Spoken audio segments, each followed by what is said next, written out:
Porque la principal herramienta para evitar accidentes es la prevención.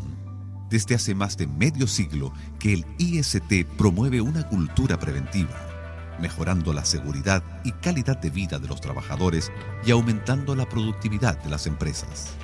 Con su amplia red de centros de atención, dotados de la más moderna tecnología y los recursos humanos más calificados, el IST brinda una atención de primera calidad. IST, desde siempre, en la quinta región.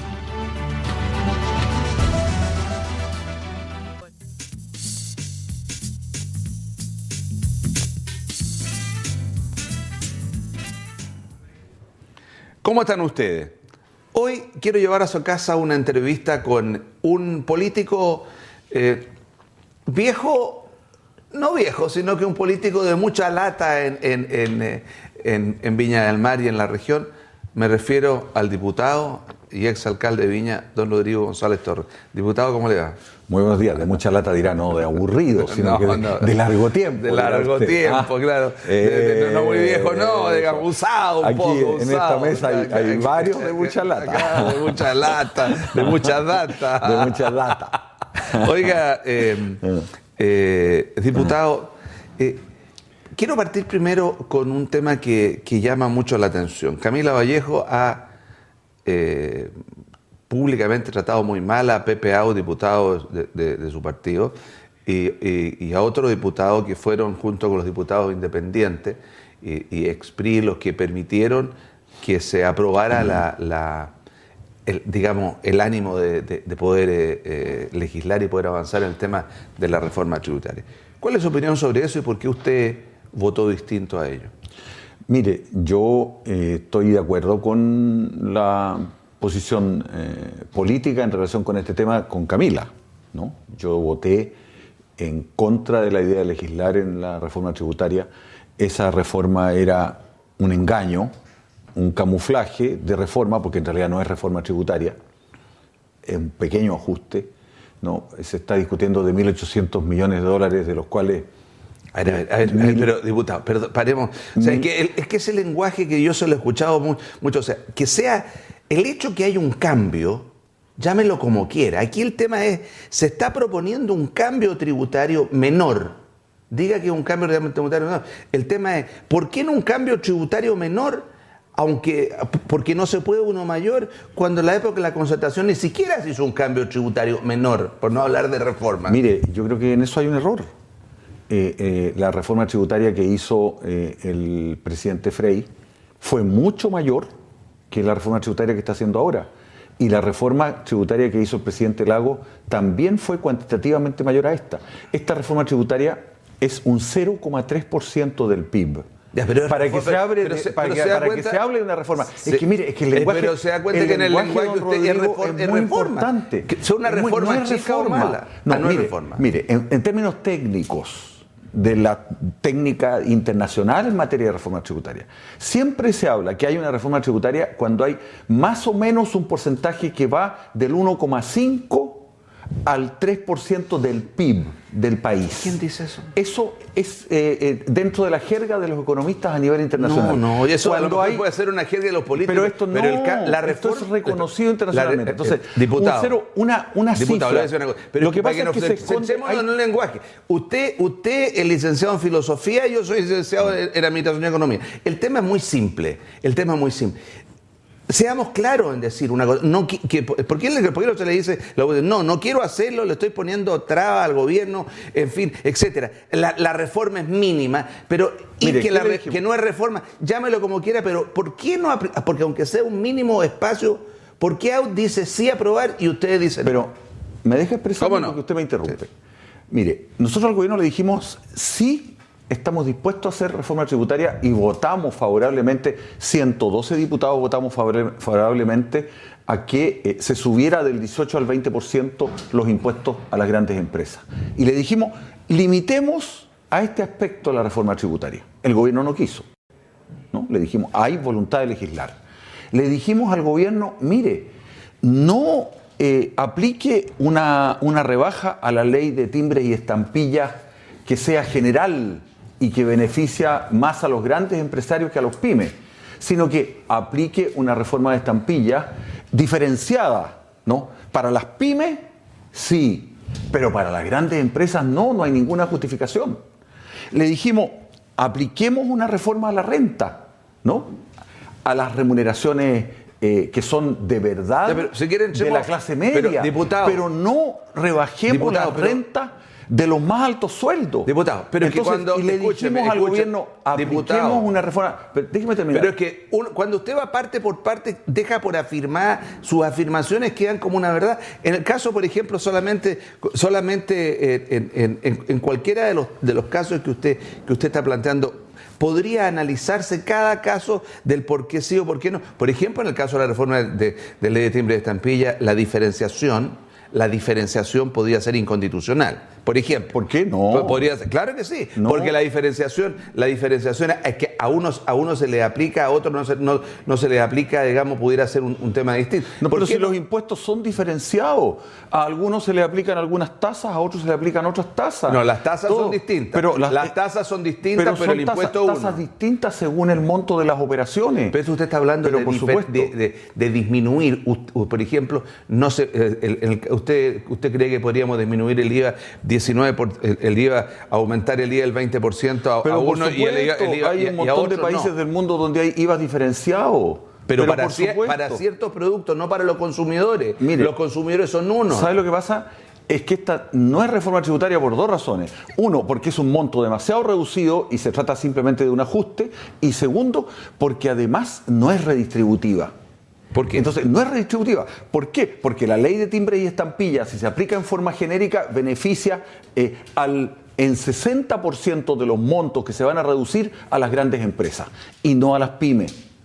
Porque en la ley de la renta que se está disminuyendo, se disminuyen proporcionalmente en los montos que se van a recaudar mucho más las altas rentas que las rentas de los sectores de clase media. De la misma manera, porque, pero de la misma manera, pues, diputado, cuando se aumentó en la época de la concertación, ese es el argumento al revés. Los economistas, en ese momento de oposición, hablaban de que el aumento del IVA era también el aumento del IVA era no redistributivo.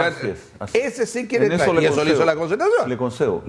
El aumento del IVA efectivamente es un impuesto muy regresivo, porque se le aplica a todos igual, a los pobres y a los ricos, y eso es absolutamente injusto. Y por eso que había que aplicar una reforma a los impuestos de primera categoría y especialmente a los impuestos de las grandes empresas. Y al gobierno le dijimos, mire, estamos disponibles para eso. Y estamos disponibles también para la ley de timbre, pero diferenciado para las pymes. Estamos disponibles para los impuestos de la clase media, pero de los sueldos medios, no de los sueldos tan altos. Fíjese usted que se iba a aplicar, el gobierno después reculó en eso, se iba a aplicar una rebaja de impuestos que a los grandes sueldos de los funcionarios públicos y de los parlamentarios eso le iba a significar un beneficio tributario. A nosotros la reforma que estaba proponiendo el gobierno, respecto a la cual votamos en contra, ¿no? Significaba que pagábamos 3,5 millones menos de impuestos que lo que estamos pagando actualmente. Entonces, eso era absolutamente injusto. Toda la gente va a estar de acuerdo. Entonces, ahora le digo, el impuesto que se está aplicando para la rebaja tributaria en relación con los gastos de educación. Dígame usted si no es injusto. Le voy a dar un ejemplo, ¿no? Hay 6,3 millones de contribuyentes que no pagan impuestos. Y sin embargo, dentro de esos 6 millones, 3 contribuyentes, hay muchos que envían sus hijos a colegios particulares subvencionados. Ellos no van a poder rebajar nada. En cambio, una persona que gana 1,5 millones le van a regalar 100,000 pesos, ¿no?, de rebaja tributaria porque cambia a su hijo de un liceo a un colegio particular subvencionado. Dígame usted si eso en primer lugar es justo, ¿no?, que al de 1,5 millones le rebajen y aquel que gana 450,000 pesos hasta 500,000 pesos no le rebajen nada, y si no es además injusto que estén subvencionando y premiando a los padres que sacan a los alumnos de los colegios públicos para mandarlo a los colegios particulares subvencionados. Dígame, ¿cómo vamos a aprobar una reforma tributaria con esas barbaridades, A ver, pero escúcheme, tan poco redistributiva, que no, diputado. que además, fíjese que utiliza un lenguaje falso, porque dice que esto es para una reforma educacional. ¿De qué reforma educacional me están hablando, por favor? Falso camuflaje en el lenguaje. No hay Suena, ni reforma ¿sabe lo que tributaria pasa, diputado? ni reforma tradicional. Es que hay todo un encubrimiento. Okay, Lo que el gobierno quiere decirle a la opinión pública, nosotros hicimos reforma tributaria. No la hicieron, señores. Diputado, si quiere le paso el micrófono y haga un discurso. No. Pero el problema es que si usted quiere si usted quiere que yo lo entrevista, usted tiene que permitir de que las afirmaciones que usted da por hecho se las pueda refutar, porque hay cosas muy simples. Piense, por ejemplo, cuando usted habla que no es menor que la gran mayoría de los chilenos quieren sacar a la gente de la educación municipalizada, porque la educación municipalizada está absolutamente quebrada, que no está claro que la educación municipalizada hoy día en Chile, lamentablemente, la educación municipalizada no tiene una calidad como la que ha tenido, y por qué la gente se cambia de un sector a otro. Mire. Entonces, el concepto es tratemos de mejorar la educación municipalizada absolutamente y ocupémonos de aquello. Mire. Y si el concepto es tener mayores dineros para la educación, ¿por qué, aunque la reforma sea mínima, por qué poner qué solución ustedes proponen? Más que decir, no hagamos esta reforma. Entonces, ustedes empantanan a la proposición de un gobierno que le quedan un año y algo, y en el fondo es como que al final de un periodo le empiezan a poner las trabas para que al final no se logre hacer absolutamente nada en esto. Vamos a quedar en empate hasta la próxima elección presidencial. Ya. Bueno. ¿Sí o no? Largo su discurso. Sí. Mi pregunta que es no es discurso, no. Es porque en el fondo usted está argumentando, yo le contraargumento. Usted sabe bastante de educación. Usted sabe muchísimo. Igual que usted. Y usted sabe que todos los estudios señalan que la educación municipal tiene rendimientos parejos en relación con la educación particular subvencionada cuando se trata de alumnos del mismo estrato o de la misma nivel socioeconómico. Las diferencias de calidad que hay en el sector particular subvencionado responden especialmente a que existe un alto grado de segregación o segmentación en la educación y en que los colegios particulares subvencionados tienen y atraen a sectores socioeconómicos y de un capital cultural más elevado y por lo tanto los resultados educacionales también son mejores. La educación municipal ha ido concentrando cada vez a los sectores socioeconómicamente más bajos y más carenciados. Y entonces los resultados educacionales de esos alumnos y también posteriormente en la PSU y en todas las pruebas son menores no por la calidad de la educación, sino que por el capital cultural que traen esos alumnos de su familia. Eso está comprobado, ¿no es cierto? Entonces, ahora, segundo, hay muchos colegios particulares, hay muchos colegios municipales que con los mismos niveles de carácter socioeconómico, hay algunos. Ojalá hubieran muchos más. Entonces, ahora, pero esto de que la verdad que usted dice, y es de que los padres efectivamente, la mayoría quisieran poder trasladar o poder tener a sus hijos en colegios particulares subvencionados. Los números lo dicen. Así también, eso también es cierto. Los números estamos hablando de casi 400.000 estudiantes que se han cambiado en los últimos 15 años. Pero de eso no se puede concluir que tenemos que terminar con la educación pública. O que tenemos que deteriorar. Por eso le estoy diciendo. Yo no digo que usted diga eso. Pero es que podría deducirse eso. Mire, hagamos pura educación particular subvencionada porque la educación municipal está fracasada o la educación pública está fracasada. Todo lo contrario. Educación 2020, que es un movimiento educacional pongámonos de acuerdo en una más cosa. alto Necesitamos, nivel. Dice, mire, tenemos que salvar y fortalecer la educación pero ¿cómo lo hacemos sin recursos? ¿Cómo lo hacemos sin recursos? Porque el tema, partamos, primero se requiere pero démosle recursos, si estamos dispuestos a darle 3.000 millones de dólares, 4.000, 7.000 millones de dólares al gobierno para mejorar la educación pública. Apliquemos los impuestos donde hay que aplicarlos. Apliquémoselo a las grandes empresas, a las AFP, a los bancos, a las empresas que tienen altísimas utilidades. Ahí está el dinero y los recursos que los chilenos tienen que utilizar para una gran reforma educacional, para la reforma de la salud, para el gran gasto público. Apliquémoselo a las altas rentas. Pero no... Incluyendo las de los diputados, senadores, parlamentarios. Exactamente. Pero no le rebajemos impuestos a las grandes empresas a través de la ley de timbre.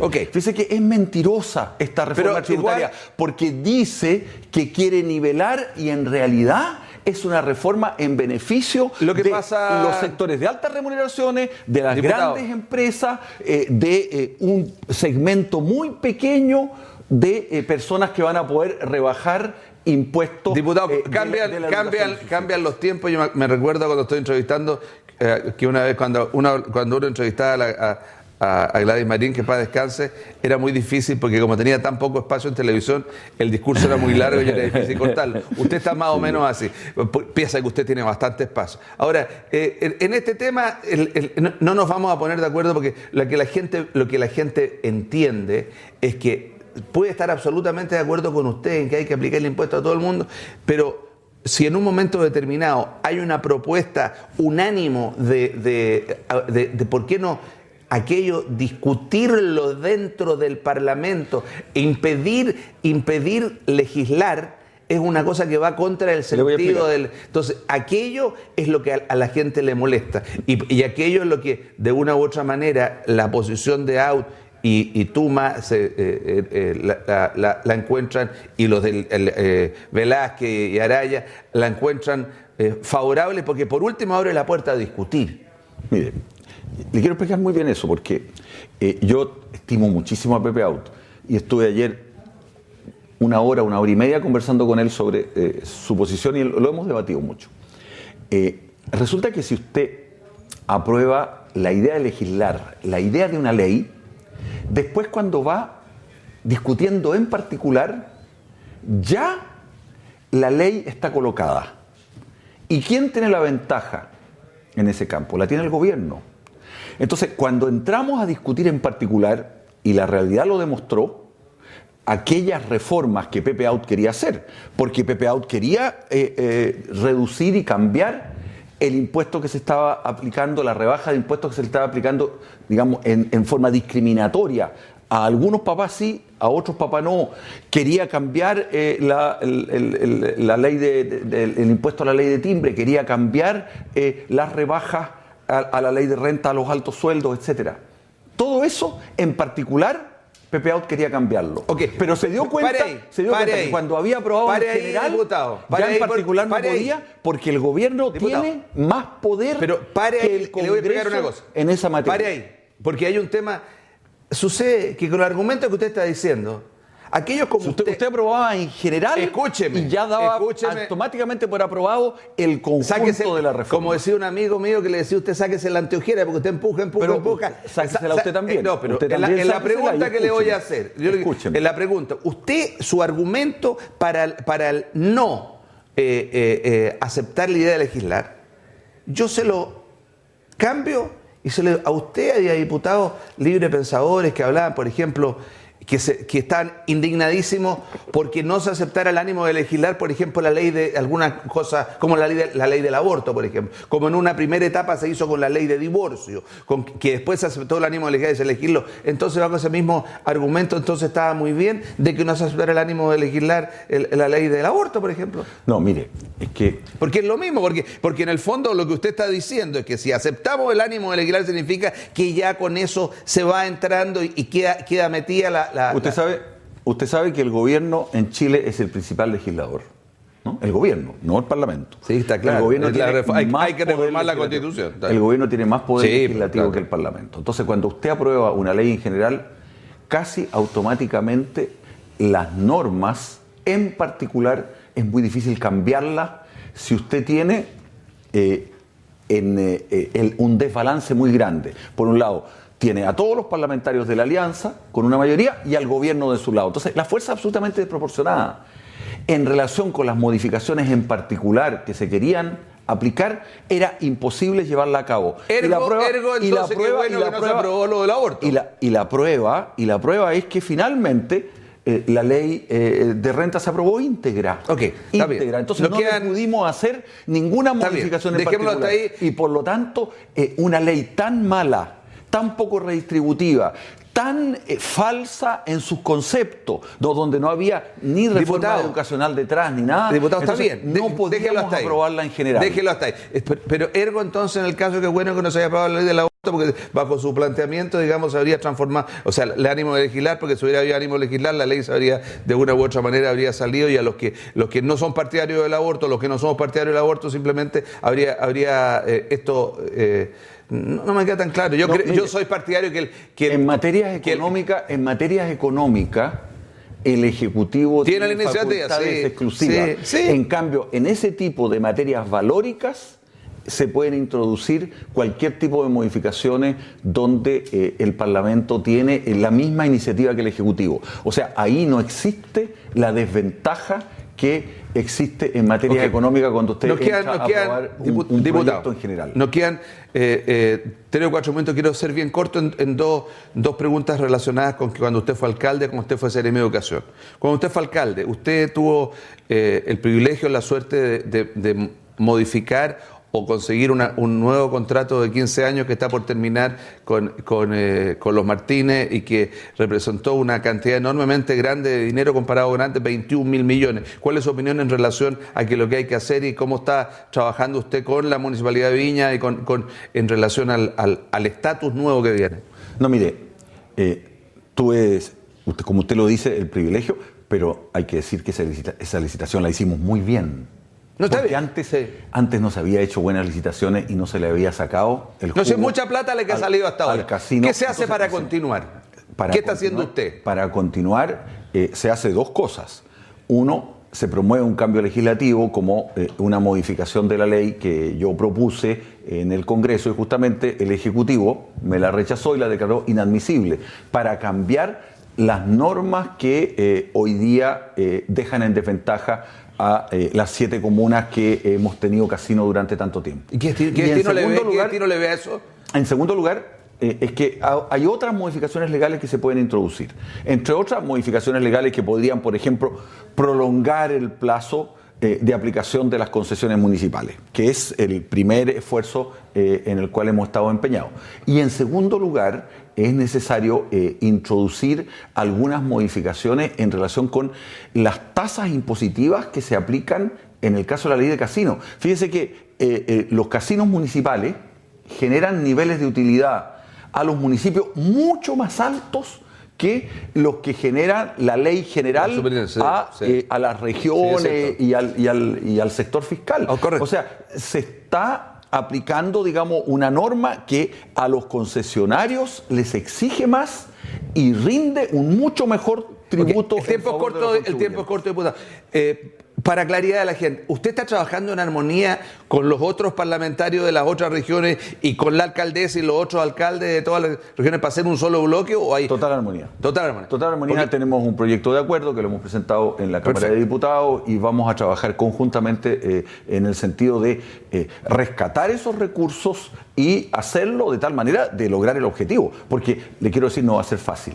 Porque al terminar, nos queda un minuto, estamos de acuerdo, no va a ser fácil porque aquí el tema hay que partir del Ejecutivo y ahí hay que convencer. Y ahí no tiene buena llegada usted. En el minuto que nos queda cortito, ¿qué le puede decir usted a los alumnos de la Universidad del Mar, a los apoderados de la Universidad del Mar? ¿Cuál es el destino que tienen ellos frente a la situación que está pasando?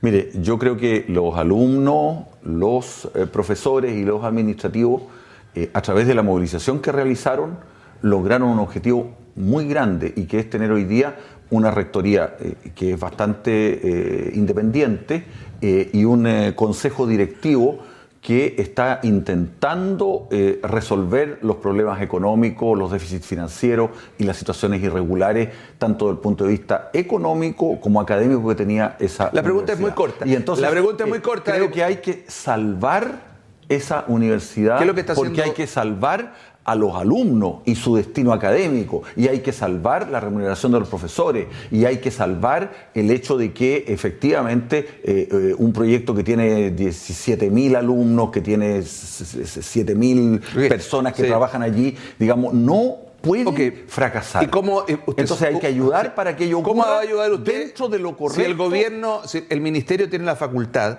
en este caso, de poder cancelar el reconocimiento oficial en razón de las irregularidades que han cometido. Y se rumorea que esa es una espada de Damocles que está por encima. ¿Qué se está haciendo? Nosotros le dimos una salida al gobierno, presentamos un proyecto de ley con bastante amplitud, en el sentido de que si hubiese que tomar una medida tan extrema, no, el gobierno pueda intervenir en la universidad para restablecer su funcionamiento académico y darle normalidad a ese funcionamiento y por lo tanto salvar pero es un el proyecto académico. Bueno, pero si el gobierno le bastaría con darle suma urgencia a ese proyecto y en una semana lo tendríamos aprobado. Y que es un proyecto que beneficiaría a todos los casos de crisis extrema que pudieran darse en toda la educación superior. En toda la educación superior. Ok, muchas gracias, diputado. Siempre es un gusto tenerlo. Difícil conversar con usted tanto, porque usted es un gran argumentador y le gusta mucho el discurso. Usted también. Muchas gracias, diputado. Bueno, y usted lo ve, el genio y figura, como dice, hasta la sepultura, dirigente político desde los años 60, hoy día sigue siendo el diputado por Viña del Mar y Concón, Rodrigo González Torres. Estén ustedes muy bien.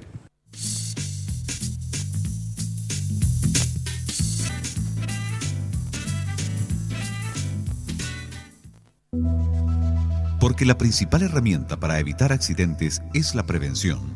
Desde hace más de medio siglo que el IST promueve una cultura preventiva, mejorando la seguridad y calidad de vida de los trabajadores y aumentando la productividad de las empresas.